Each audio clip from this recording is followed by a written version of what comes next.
Hey, how about that? Music right on target. All right. Andy is at a bar up in Lansing, and it's too noisy, so I've asked him to mute himself. For my own intro tonight. This is the show we get together and we just shoot the shit. That's all there is to it. We talk about what's going on in the world and our lives, and we try to be as funny as we possibly can. And this is the portion where I usually ask Andy how his week went. We'll talk to him about that after he's out of that goddamn bar. And then we go to Susan's poem. This is news. Susan has COVID, so we have not seen each other in a couple of days now. We do communicate, but she will be sequestered until she's over all COVID symptoms. And I tested today. I'm negative. But I do have her poem. She is well enough to do her poem. She's actually still working. Since she works from home anyway, COVID didn't mean that much as far as her work goes. So, and she has the type of job that if she takes time off to heal, there'll be that much work when she goes back. So she tries to keep up with it as much as she can. So here's Susan's poem. Every week now for the last 3 years, she has written a poem based on the news headlines. And here's this week's poem for October 2nd, 2023. In favor of the short-term bill, in favor of the short-term bill cannot be denied. Dianne Feinstein voted for it the day before she died. So our government temporarily averted a shutdown. But go ahead, it's okay. If we all need to frown, there's no new aid for Ukraine, a blow to the Dems. But November 17th, we have a chance to fight all over again. With writers' strike over, late night shows start up again tonight. Meanwhile, the SAG-AFTRA union continues their fight. Mack Trucks avoided a strike and find a good deal. I think that's the workers for Mack Trucks. Yeah. But the UAW strike continues. How does that make you feel? Dwayne Keffy D. Davis was indicted for the murder of Tupac Shakur. Took 27 years to arrest. Need I say more? And that's Susan's poem for the week. I'm going to leave that here. Use that as our agenda for some items that we might like to talk about. Now let's get everyone here. First, I'm going to see if Andy is out of that noise pit that he was in. Let me see what we got here. We'll add him and we'll unmute him.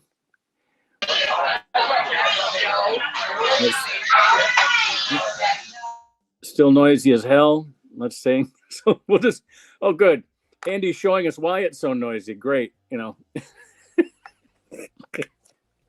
Yeah, I'm not a lip reader, but I'm sure you're, okay. I'm sure there's some reason why you have to be in such a loud place. Was that what a waste? I'm trying to read his lips. Go ahead, Andy. Give it to me again. I'll see if I can read your lips. Get out of. All right, we'll just go on. All right, let's move him aside and let's bring Sammy out here. Oh, listen to how quiet it is in Sam's room. This is beautiful.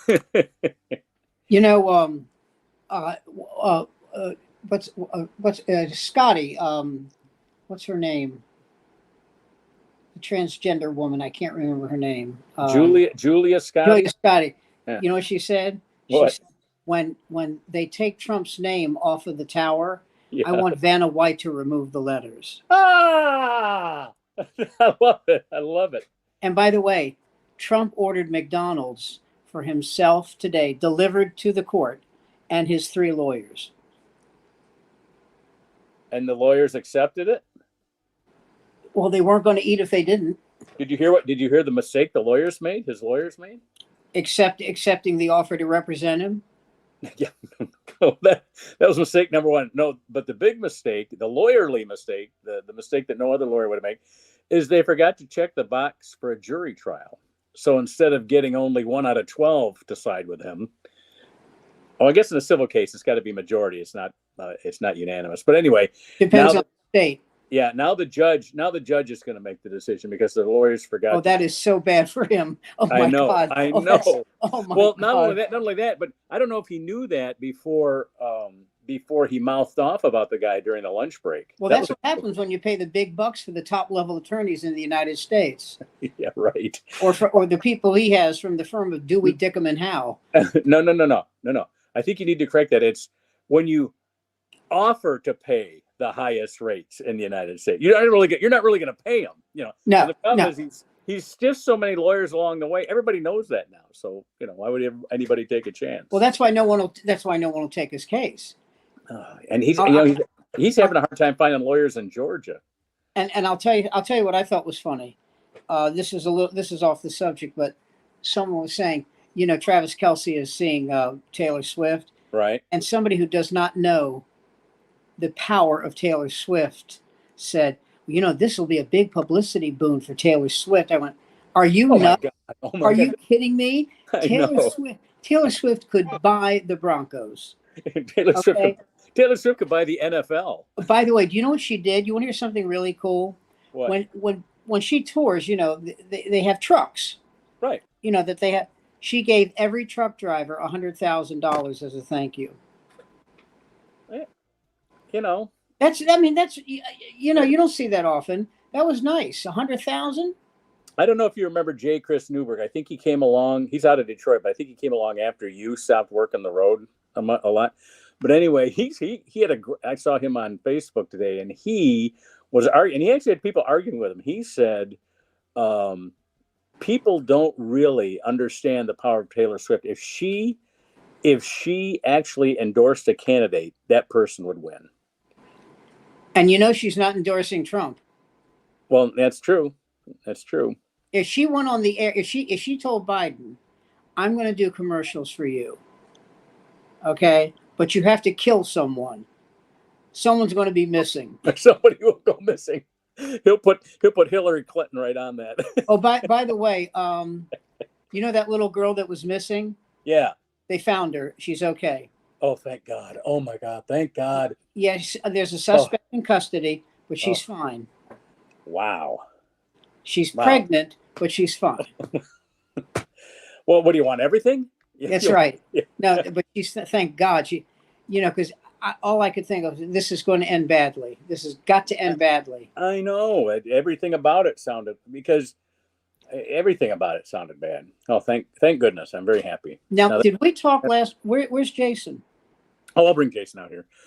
First of all, I want to talk to you before. Well, we can talk about this afterwards. I'm going to get. Can you do Thursday night for the I'm not going to do Thursday night because I can't watch Washington. And here you go. Oh, it's already. Oh, they scored a touchdown, and I'm still watching it. I'll go insane. Well, because I was gonna get a comic from Chicago. We'd have one from Washington and one from Chicago. No, I can't do it. I can't be. Oh, look, the game's over. What? And Washington should have gone for the 2 points yesterday. Oh yeah, instead of going to overtime. Yeah, absolutely. You're playing a better team. Go for the gold. Yeah, and I said that one. Please. Yeah. And by the way, Sam Howell, I am so impressed with that kid. Jesus, he played great. Now your team's off this week, right? No, we play the winless Panthers this week. So at home, we play the winless Panthers at home on Sunday. So on Sunday, okay. Yeah, we play a team. We're ruling the conference, and we got a team coming into town that can't get across the goal line. So. Well, you thank God. Now bring Jason on because he's always got something good to say. Well, let's get Jason up here. Jason, sorry about that, Jason. We'll get him in here. Here he is. Here's Jason. See how I'm looking out for you, Jason? There, hey, Matt Gaetz for president of Amway. That is. Are they in Kalamazoo? Is that where they are? Yes, that is the epicenter of inbreeding here in Michigan. Yes. I stayed at their hotel. Oh, it's a great. Oh, did it have plumbing? No. Nice. The Amway that's a 4-star hotel. Oh, Amway Grand Plaza is one of the best. Yeah, that is a really nice hotel. Eddie Strange. Do you mind rats? Because except for that. anyone who can go out and cosplay as Eddie Munster as an adult, being pulled out of a gay bar, which, again, Matt Gaetz is absolutely suited. And look, okay, I'm the quote unquote Republican, whatever, but he is everything that is wrong with the Republican Party. He is the very crystallization of the stupid party. This is why we lose. This is why we can't win or shouldn't win. He will be, and they're not going to kick McCarthy out. No. And if he did, it would be the biggest mistake we could have possibly made. I don't know if you know this, but they're trying to expel him from the House. Oh, McCarthy or Gaetz? No, Gaetz. Gaetz. Well, he's got some kitty problems that have been simmering in the background. Listen, the reason they're really and you know this, the reason they're really trying to expel him is he's a miserable prick who's hurting your party. But the reason they're giving is the kitty thing. Yeah. Well, I mean, and at a certain point, you have to learn. Okay, you're just a fucking congressman. You're not even a senator. You have to learn to play ball, or by God, you're not even going to be elected to dog catcher in Osceola County on a good day. So unless you want to spend the rest of your life underneath 6 feet of human waste and then some, you'll do what you're told to fucking do. Here's just something. How did he become powerful? That's what amazes me. That's how weak the party is. That's how he became powerful, because he blows his mouth off, and those dickheads love that. They love people that they do. And like I say, he is the same kind of guy who would stand in front of an Amway convention, getting a bunch of 80 IQ suckers to sign up to sell soap and whatever on the hopes that they're somehow or another going to become rich. It's BS. Again, I know you guys talk about Taylor Swift. I'm going to say, hey, if Amy Semple McPherson can just come through, for our candidate. But the fact of the matter, Amy Semple McPherson, she was one of the biggest she was the faith healer back in the day. Yeah, in the 30s. Yes, way back in the day. Jason, sorry, I didn't touch your screen. What happened? No, I know. Just the damn. There we are. I'm back. I'm back. But at any rate, my point being is this: cult of personality. And she faked her own kidnapping, by the way. Yes, she did, and she kind of and the fact that Sam was in his mid-40s when that happened. 50s. And I happen to have her nude photos tacked up on my wall here at the Joe the Animal lair. Did we talk about Joe Namath last week? If we don't, you guys might have. You and I talked about him on a phone call. Let me tell you about this, Jason. I don't think we talked about it. Joe Namath crapped all over the Jets quarterback. This kid who's not doing well. Zach Wilson. No, he's not doing well. He wasn't good last year, but he's taking the place of Aaron Rodgers, who's injured and out for the year. Right. And instead of Namath, who's a New York Jet, lending help to this kid, maybe giving him a call and saying, listen, let's have lunch sometime. Let me help you. He shits all over him. He's terrible. He's awful. So you know what I did, Jason? I did a little digging. And this is what I found out about Joe Namath. Oh, dear. Oh, no. He threw 173 touchdowns. He had 220 interceptions. Wow. I'm not done. His winning percentage was 50.1. Wow. Yeah. His quarterback rating is 64. Yeah, but he retired Johnny Unitas. No, what he did, and by the way, the defense won that game for the Jets. Yes, it did. Because they only allowed Baltimore, which was a behemoth scoring machine, 7 points. And and he did something else that was. That was the second his quarterback or third rating Super was Bowl. I mentioned 64. Yeah. The quarterback, blah blah blah.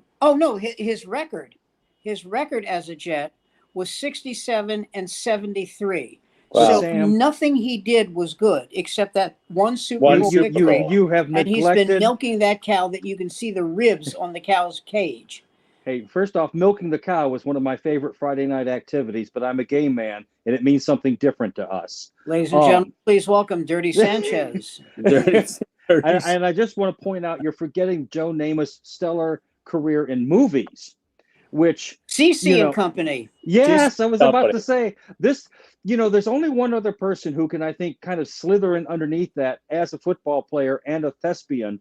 And of course, I'm referring to Rosie Greer's turn as the thing with two heads next to Ray Milland, who, as an Academy Award winner and living drunk, had to be thinking, what went wrong? O.J. Simpson. What did I do? O.J. Simpson was an actor. He was in O.J. police. Simpson. But he wasn't in The Thing with Two Heads, though. No.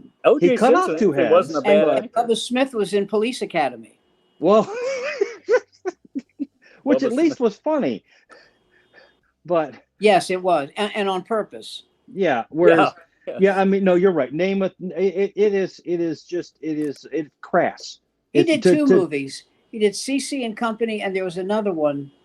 It's called 19-year-old guy getting banged in the backside at a Georgia truck stop you always for an make extra it pretty. $30. Yeah, well, you know me, I'm all about making people happy. Oh, the other thing that Namath did was it was a TV series that lasted about as long as what I'm about to say. Okay. And he played a high school teacher, and I went, "Oh, that sounds real." What? Yeah. Yeah. Okay, I remember now the thing I remember about Joe Namath, because when he won that Super Bowl, I was only 9. Right. So thanks. But the thing that's okay. The thing I remember most about that Joe Namath was he always had those fur-length fur coats. Remember that? Yes, Yeah. sure. Yeah. And the commissioner made him sell his share of his ownership in Bachelor's 3, which was a nightclub in New York. And I thought, you know something? That wouldn't happen today. He could own it. Yeah. No. I think the NFL, once they allowed all these betting apps into the NFL, all bets are off now. Oh, did you hear our wide receiver, Jamison Williams? His 6-game suspension for using DraftKings betting app at the facility has been reduced to 4, so he'll be playing Sunday too. Nice. Well, you know, if you're caught gambling on your own team. No, it wasn't his own team. I know. It's a 2-year suspension. 2 years. I know, but this wasn't on his own team. And in addition to that, it's not just the players. They had 2 staff members with the Lions front office that also got suspended without pay for the same amount of time. So, well, again, another timely reference, because that's what I'm here for. J. Edgar Hoover, who was renowned for loving the ponies and the horses. True. He would not allow himself to be photographed when he was playing with the ponies or at the racetrack. But he was notorious for placing $2 bets and then having his flunkies place the real bets for it. And collect the money. Yes. All right, we're the quarter of the way through our show. We're going to check on Andy here. Let's see how Andy's doing. Let's see if we can... Nope.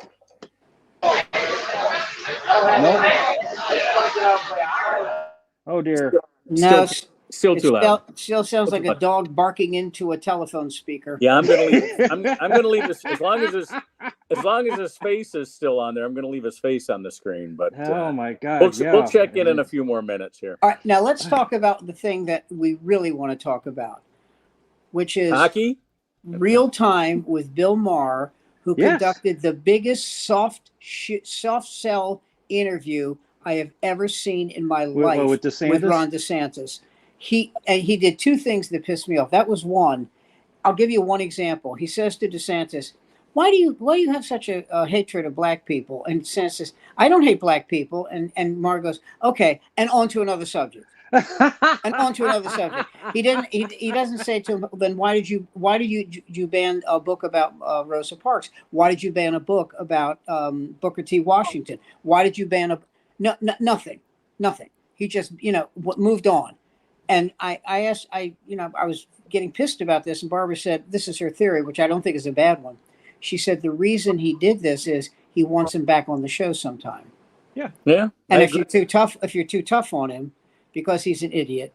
And the other thing that Maher did that really pissed me off, the Joe Biden. That Joe Biden should retire. And I'm thinking to myself, okay, I understand that. Joe Biden is 81, 82 years old. I understand people's concern about that. But then he says, and on the other hand, Trump is smart. Trump is sharp. What? The guy who said he's going to get us into World War II? Yeah. Jesus. I mean, come on. Biden is getting us into World War III. He's using the same procedure and policies that LBJ used to get us into Vietnam. It tracks almost exactly the same. What war? So in other words, you're saying he's following a pattern of success, you bitter prick. Hold on, let me put some honey on it. It won't be so bitter. There No, you go. In all seriousness, I would rather see Kamala Harris. I know she doesn't get any love. You know, again, as the contrarian, no one likes Kamala. I would argue that she would be a better president than he would right now. That's just me. You know, I'm going to tell you and something. we may get a chance to see it. If she was a man, we wouldn't be having this discussion. If she were Hillary Clinton, she'd be fucking president, and Biden would have fallen down a flight of stairs a few weeks after inauguration. Can you spell the word push? Hey, guess who just showed up? Who's that? Here's Wes Partridge. Oh, yeah. All right. Hey, how you doing? Hey. Well, you already missed the Joe Namath talk. You'll have to go back to YouTube and watch it later. So, okay. Hey, we're on. I can sum it up kind of quickly if you want. Yeah, give it to us in 15 Okay, this is what I was saying, Wesley, and welcome, by the way. He said he crapped all over the Jets quarterback, Zach Wilson, because he's not doing well. And I thought to myself, you're a Jet. Why don't you offer help to this kid? Why don't you say? But no, he should. And I said to myself, I did some digging about Namath's record. This is his record. I'll make this quick. He threw 173 touchdowns. He had 220 interceptions. His winning percentage was 50.1. His quarterback rating was 65. Wow. His record was 67 and 72. And he's shitting on this kid. If he hadn't won that Super Bowl, he'd be Mr. Mediocre. But he won that Super Bowl, and he's been milking that cow forever. Yeah, but he would always have pantyhose. Oh my God, you're exciting me beyond words. And you know what's amazing? You couldn't tell that he had waxed. Well, if you saw him from the right angle, you could, but never mind. I did, and I'm telling you, the guy was smoother than a Mississippi whoremonger. Oh, there's nothing I love more than my. How old is Joe Namath now? 7,000. Joe Namath, this is a guess, is 78. Okay. Yeah, he was Super Bowl III, so that's got to. That's correct. That's got to tell you something. So that's 52 years ago. Yeah.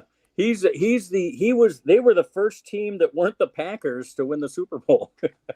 Well, and not only that, but that went a long way to forcing the two leagues, because it was two leagues at the time, to merge. And then the next year, it was Kansas City playing Minnesota, City in the AFL. And they beat the shit out of Minnesota, 23-7. Yeah, Minnesota and Buffalo have the distinction of being the two teams that have the most Super Bowl losses. But at least they won. At least Kansas City won a Super Bowl. No, I'm talking about Minnesota and Buffalo are the only teams that are 0-4 in the Super Bowl. Both of them have been in 4 times, and both have. Yeah, that's right. Yeah. And I love when people say, "Hey, look," but at least they got there. They lost. Okay, they lost. Here's something I looked up for my Lions, my beloved Lions, in 1957. First of all, when they won in 1957, they did so like 4 or 5 days after my dad asked my mom to marry her. So that's how long it's been. Holy God! That's how long it's been since they had a championship. But that championship in '57 gave them 4 championships since 1934. In that same period, Green Bay only had 3.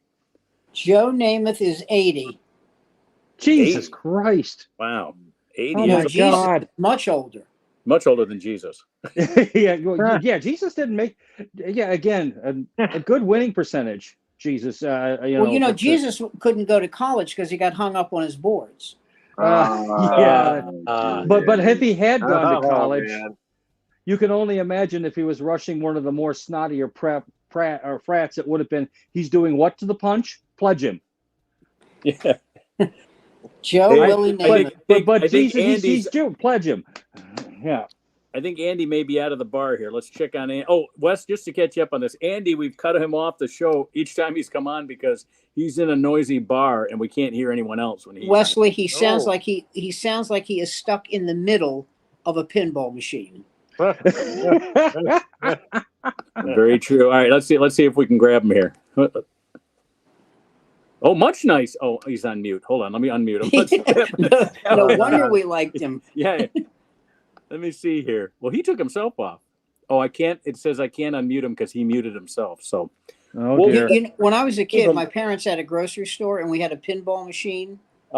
And one of the biggest thrills for me was when the guy who leased, you know, the pinball machine to us, he would come by and take all this is how long ago this was, the nickels. Yeah. Oh my God. Out of the machine. And you know, it was 50% to my folks and 50% to him. But the coolest thing was when he would clean it and he would take the glass out, and it was so loud when you didn't have the glass. Oh, you didn't have the glass covering up the. Yeah, and he said, "You want to play a game?" And I said, "Yeah." I played pinball so much that one time I went up to one of my teachers, and you know, she's an adult, my mother's an adult, and out of habit, I said to my teacher, "Mom, can I have a nickel?" I literally said that to her, and the teacher said, "What?" I said, "Nothing.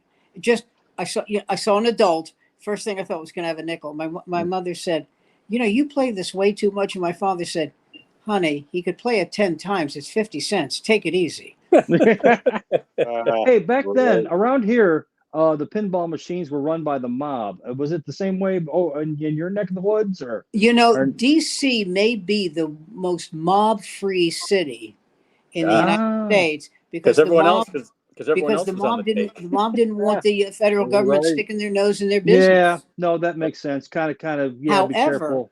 There was a mobster in DC, Jewish, of course, thank you very much, named Sam Beard. And when I was a kid, he comes into our store, and it was just, you know, like a mom and pop store. And I go up and I go, Daddy, guess what I got? Guess what I got on my test? Daddy. And he turned around and he looked at me, and Sam Beard, he goes, "Shut the fuck up." No. And I started to cry. And my father, who was 5 feet tall and weighed 110 pounds, slugged Sam Beard. Wow. Yeah. Don't talk to your kid Don't that you way. ever talk to my kid that. Knocked him down. Knocked him down. He said, "Don't you ever talk that way about my son."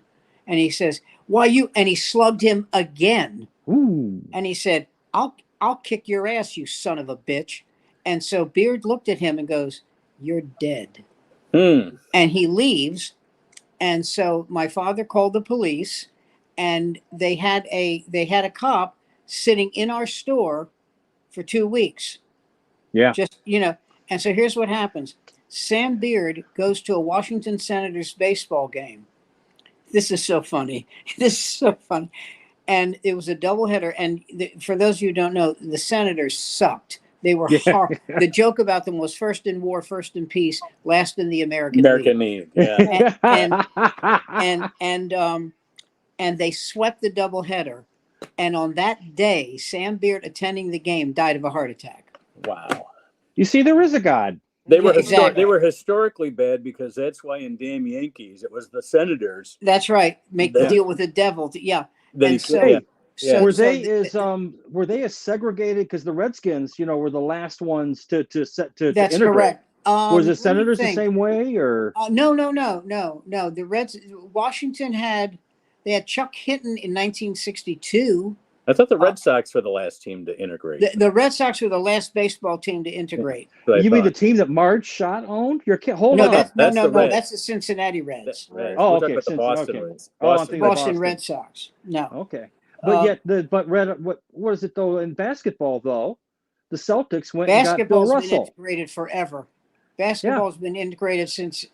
Basketball is just like our neighborhoods here in Detroit. First the Jews, and then the blacks were in the neighborhood. Well, and by the way, you know, the true story of America assimilation into culture is boxing, because it started with the Irish, then there were Jewish boxers, then there were Italian boxers, then there were black boxers, and then there were Puerto Rican boxers. Right. And now and then there were Asian boxers. Yeah, now we got the Philippines, you know. And and then they have, you know, briefs and boxers, which I prefer. Have you noticed? But as long as we're going to bring racism into this whole thing, let's go, baby. You notice how once they're no longer Americans because you went Irish, Irish, Jewish, Italian, Black, Puerto Rican. As soon as they're not Americans, they're all Asian. Now everybody's going to MMA and mixed martial arts and things like that. It's kind of like let's get back to the American kids. Well, I did an interview in Vegas. God, I love living in Vegas with Bob Arum. Oh, my God! The boxing promoter. Is he still Did you around? have to like give yourself a bath in holy water when you were done? Because I mean, that's just the smell of sulfur.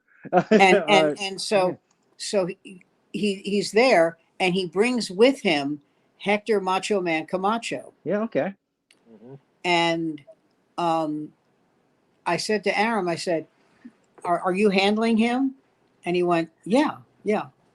And I said, well, he's really good. He goes, who did he fought this guy. It was a real good looking kid.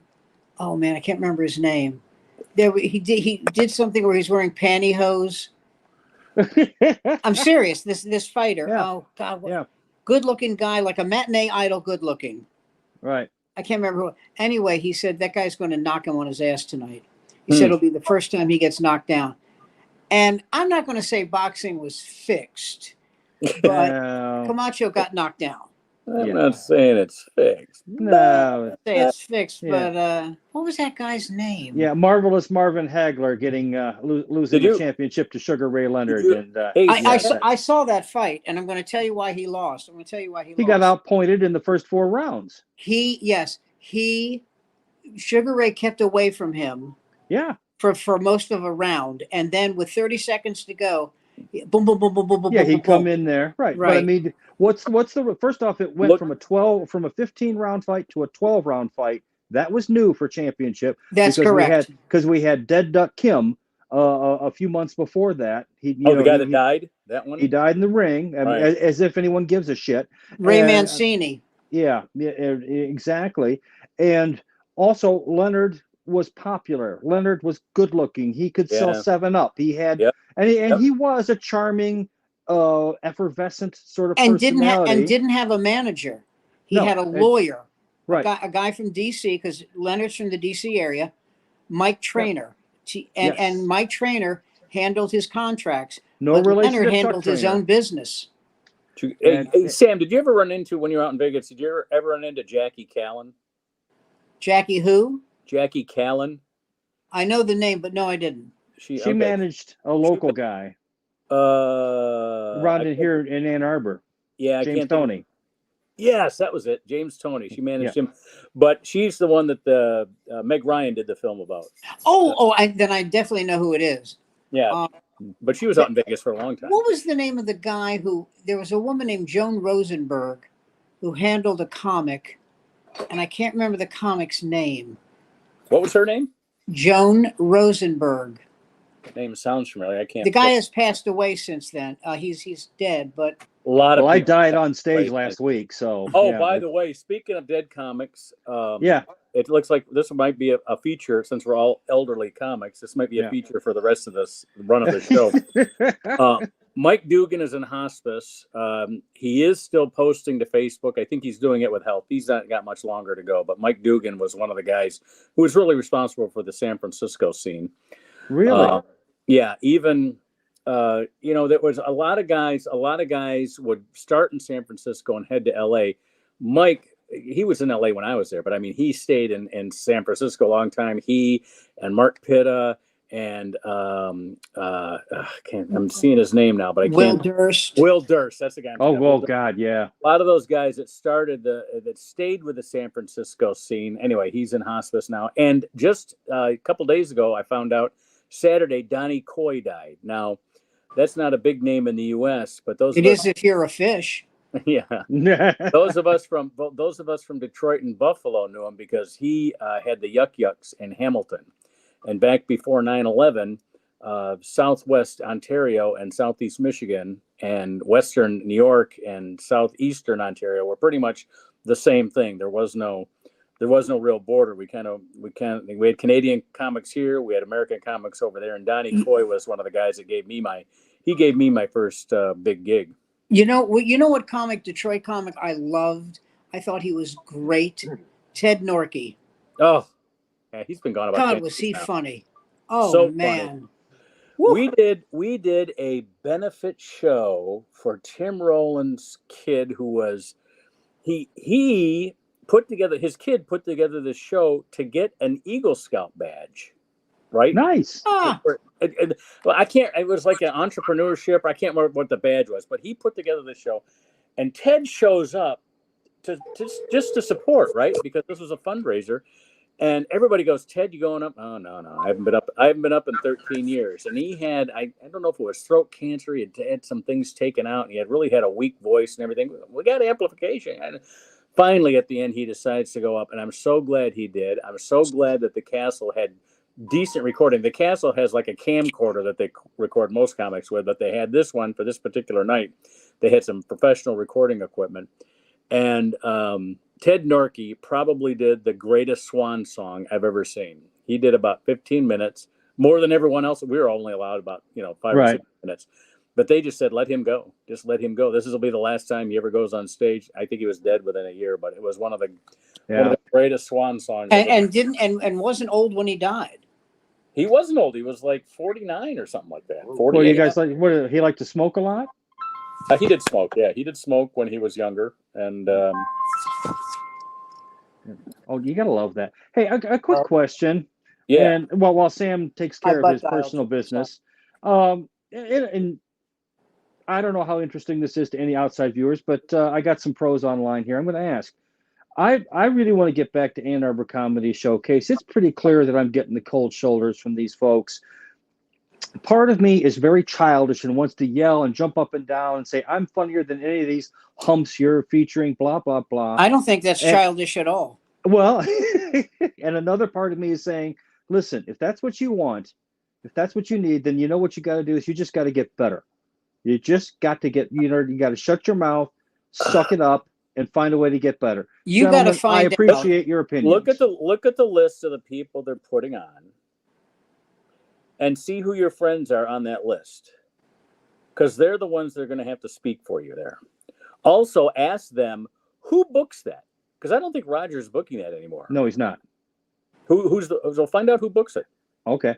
And find out if there's anyone on that list who you've ever had a run-in with. Good point. Yeah, you want to know who your cheerleaders are and who your detractors are. That's right. You want to find out. Okay. But as soon as you find out who your friends are, get them to promote you. Get them to say, you ought to listen. You ought to check this guy out. He's good. Also, they probably charge you if you're not there to do a show, right? Is that how they do it? If you're not there, I would pay. Was it $6? I'd pay the $6 at least once a month if you're not getting, just so that you're showing up there. Okay. Just have them see you there and make sure find out who books it and talk to the guy. Hey, how you doing? My temptation is, and you guys know that I can do this, and maybe it'll come across well, or most likely it won't. I'm tempted to just buy a ticket, sit up front, and just bait the open micers. Enormous mistake. Yeah, that's what I was thinking. Career-killing mistake. That's what I was thinking. I'm glad because that's the angel on my saying, don't do it. They will always remember you as a guy who fucked up a show. Yep. Okay. And by the way, they'll be right. Okay. In fact, that's why I didn't do it. In fact, if you're going in there and you want to get up on stage, sit with the comics. Find out where the comics are sitting. Wait. Andy is chewing like a goat. That's not fair to goats, Sam. I'm a Capricorn. I know. He's laughing like a. This is a olive burger. I finally got out of that place. Took the longest time to get it, but it's a great olive burger. This place my dad used to go to back in World War, back in the 40s when he had his GI Bill. No, I remember that. So anyway, sorry, that was a joke. God damn it! Oh, sorry.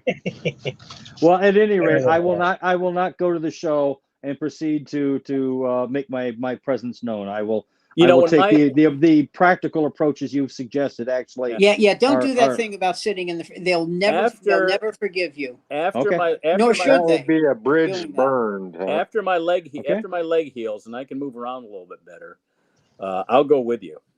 Okay. Well, there's a kiss of death right there.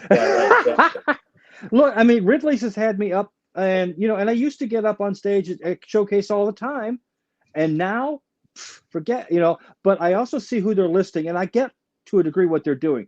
Everyone there is relatively younger. A lot of the people there are people I know play it really safe. Here's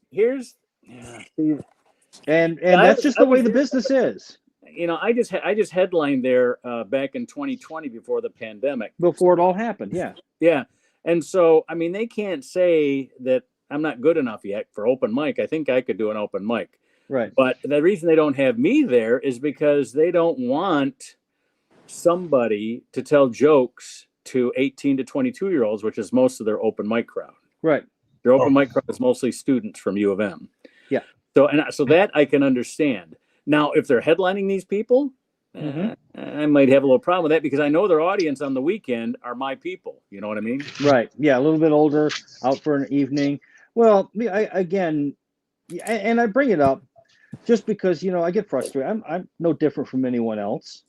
And I would suggest having a self-deprecating joke, right, being allowed to be with the young kids, right, and like even make something like a reference to how and just for you guys tonight, I will not use my dial phone, or something. Yeah.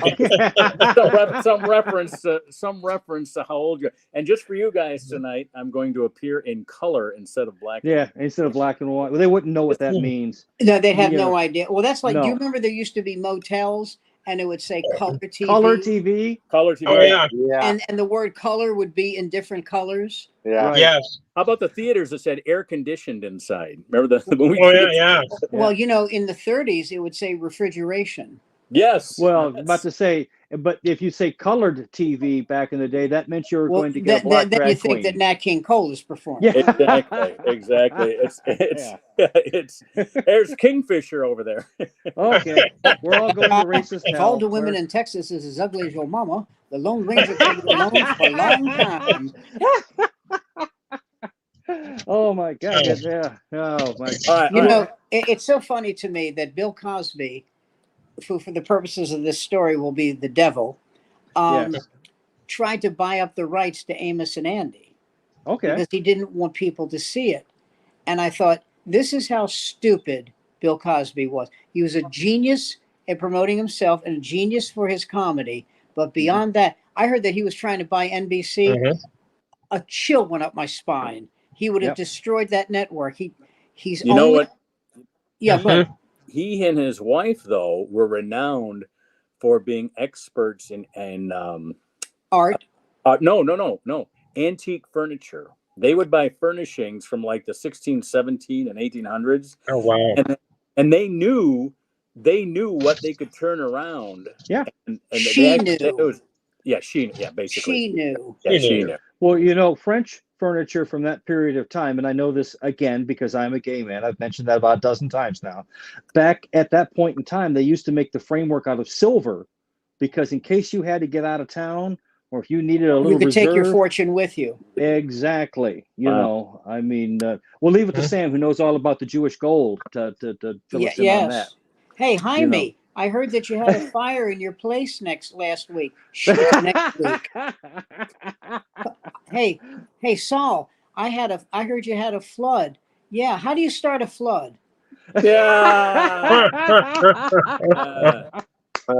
We've had a few buildings around town that of late have kind of gone up under mysterious. Well, it's like their insurance. Well, we used to call arson Jewish lightning. Jewish lightning, yeah. Ridley's Club used to be right on Woodward, and so there were a lot more fires along Woodward than there are down on Main Street where he is now, right? Yeah. So he would.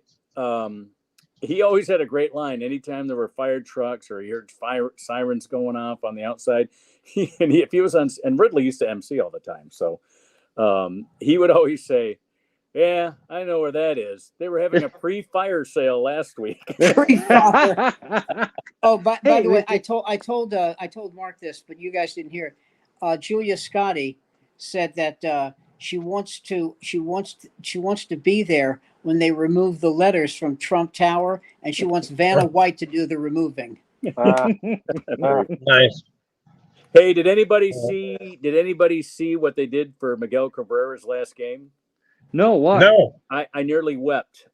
So first of all, they batted him third for the last 6 games. He was batting 6th and 7th all season because I think it's only not because of his batting average, because he really has the 3rd highest batting average on the team, lower than he's used to. Right. But he was I think he finished the season with 258 or something like that, which is higher than all but 2 of the players on the team. But they were batting him lower in the lineup because they were trying to develop some of these players that they're bringing up from Toledo, right? So anyway, so for these last games, they bat him third, so he'd get these last 6 games. He didn't take a rest. But we usually would play 3 games and rest 1 because he's 40. Shit, you got to rest a guy at 40. But anyway, so he played all 6 of the last homestand games, and they batted him third every time, so he got at least 4 at bats. And he had 2 games with 2 doubles, and he had all he raised his batting average a point, and it was great. The fans loved it. So for the last game, he has 2 strikeouts, a pop out, and then his last at bat in the 7th inning, he gets a walk. So he does get on base. So he gets, but then the next batter doubles him out. So he's out there. So what the manager does is he takes him out of designated hitter and puts him at first base. Right. Okay. And so, and Francona, who's the manager of the Indians, the Guardians, he said, just like it was scripted, the first pitch after he's at first base, the ball gets hit to him, and he gets to make an unassisted put out at first base. And so after that first put out, A.J. Hinge takes Miguel Cabrera's 3 children and walks out to first base, and then brings them back into the dugout, replacing them with a substitute. And, which allowed him to walk off his final walk off the field with his 3 kids. That was very cool. Yeah. I was hoping that one of the pitchers would grease him a couple of fastballs, let him hit a home run. I mean, well, that's the famous Denny McLean, Mickey Mantle story. Have you ever heard that? One? Yeah, they will do that now. He threw him a beach ball. No, Jim Price was filling in for. Jim Price told this story till the day he died, but he was filling in for. He was the backup for Bill Freehan, and the Tigers had already won the pennant, so it was a meaningless game. The Yankees were at Tiger Stadium, and so McLean calls Price out to the mound, and he says it's going to be belt high, a little bit on the inside. so Price goes back and goes, expect one at the belt. And McLean throws it to him, and he puts it in the upper deck over at Old Tiger Stadium. I thought that was a good story. That was McLean's goodbye gift to Mickey Mantle in his last season. Baseball is one of those sports where you can still do that. You can't do that in football. You might lose a game. No, you really can't do it in football. No. Well, you can't do it in football because there's too much betting on it. You know what I mean? You like no other sport in America. Don't get me started, because those apps are designed to liberate as much money especially from the poor. Not exclusively. They'll take anyone's money, but they are particularly good, and they are algorithmically attuned to poor people. And to take as much money from them as possible. They let them win a little bit. The algorithm learns their betting pattern, and then it starts taking it all back a little at a time. At a time. I was I don't know if I told you this story. You'll stop me, please, if I have. Washington's playing the Yankees when the Yankees had like a Hall of Famers up and down the lineup in the early 60s. And New York played a doubleheader, and they beat the Senators 11-0 and 11-2. Wow. And so after the game, I'm waiting outside the Yankees Griffith Stadium. At Griffith Stadium? No, this is RFK. Oh, okay. This is DC Stadium.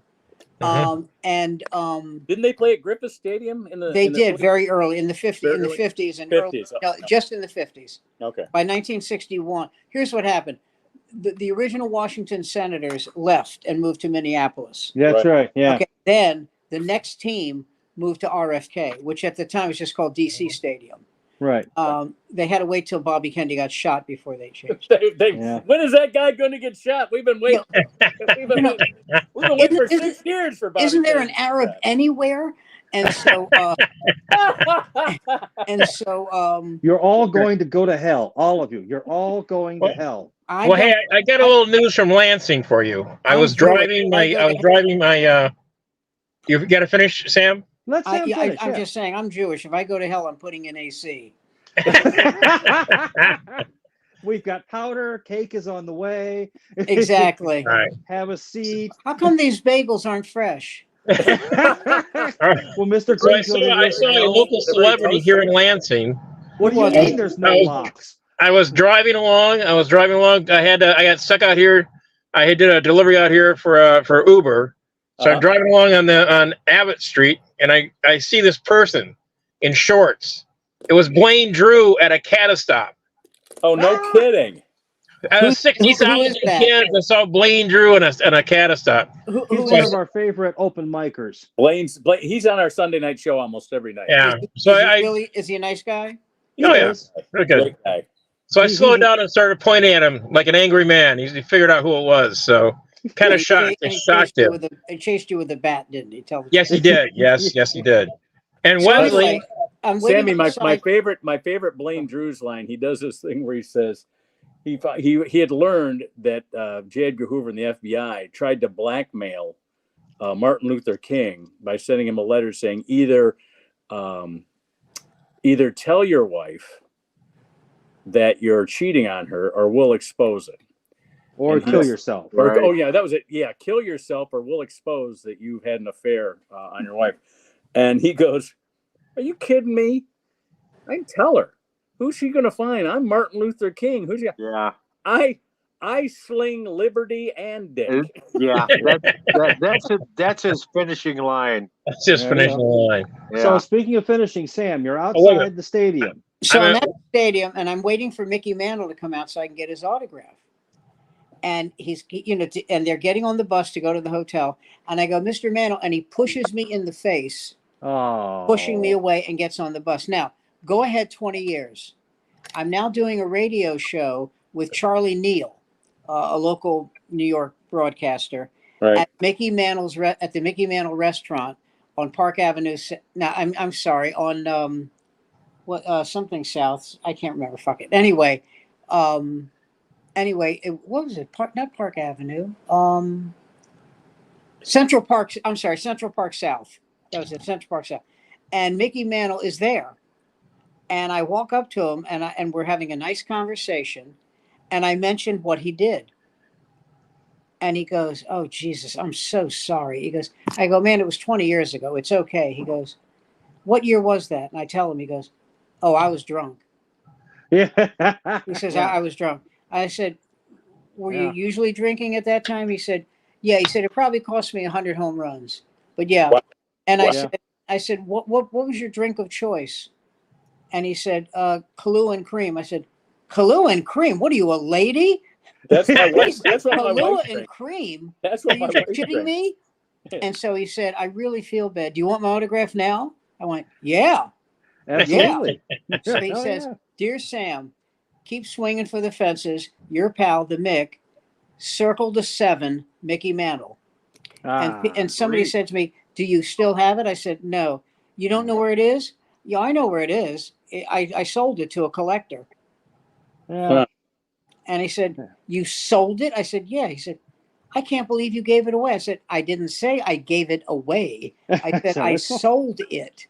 He said, well, how much did you get? I said, guess. He goes, $100. I said, you're close. $2,700. Yeah. Nice. I said, I got news for you. If Jesus signed my autograph book, I would sell that.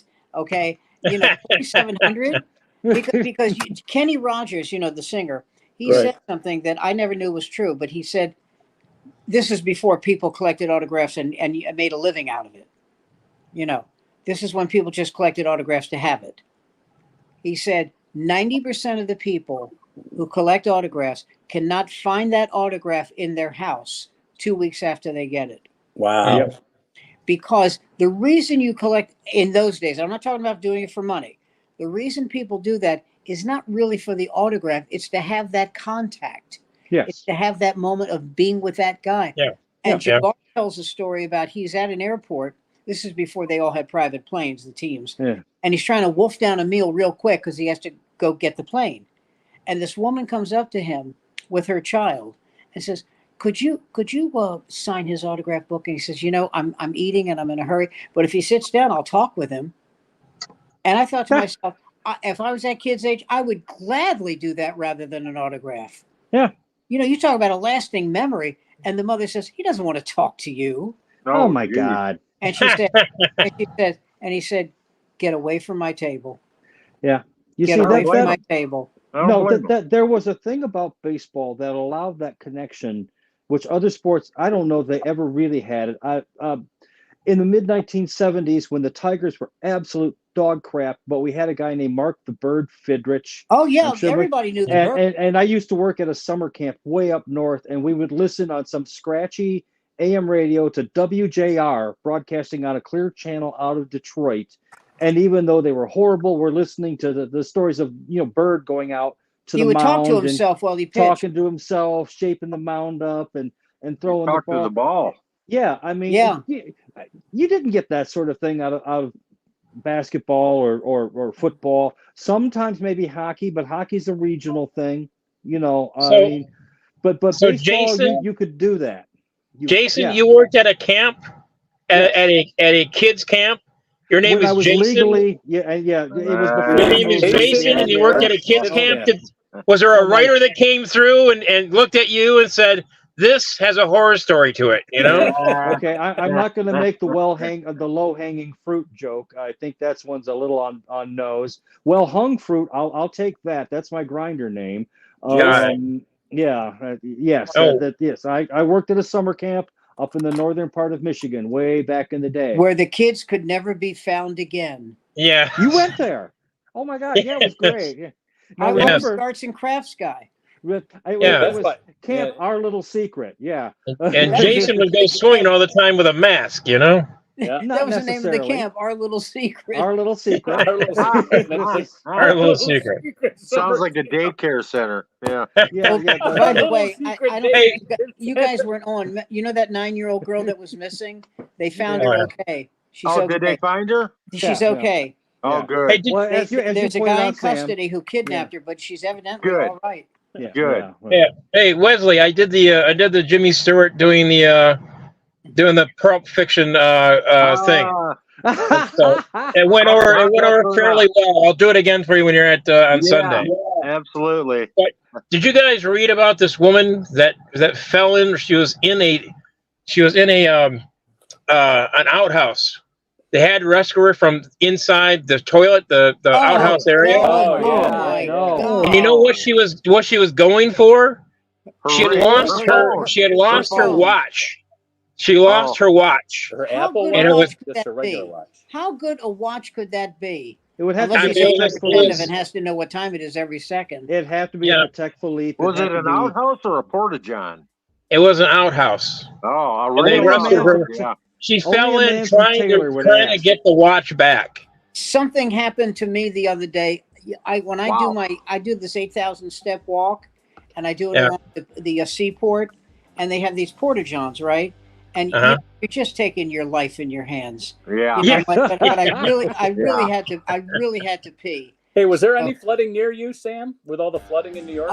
Not near us, no. Which is amazing, but no, not near Brooklyn. There were cars floating down the river. Saw pictures of that. Oh, I hear music. Yeah. So I opened the door and I'm like, oh God, how can I pee and hold my breath? This porta-john was spotless. Wow. Spotless. And I said to the guy, I said, why, the guy, one of the guys who, maintains these things, I go, why is it so clean? And he goes, because we decided, the people who work there, that there was no excuse for not keeping it clean. Yeah. There was no excuse. He said, if you spray it down every day and sweep it out every night and murder the people who shit there, and not get all over the toilet seat. Well, you know what the lady said when she lost her iPhone down there? The reason she went down there, she was watching the end of Schitt's Creek. Hey guys, I got to bail out because I'm having some auto problems. The guy's going to give me a jump. And by jump, I mean help me with my car. So well, we've only got 12 seconds left anyway. So, okay. As it is in life. Yes, it is in life. Anyway, thanks for showing up, everybody. That's the whole 8 o'clock right here on the Off Night YouTube channel. So join us, and we'll see you again next week. Thanks, everyone. All right. Catch up with you later, guys. Take it easy. All right. See you.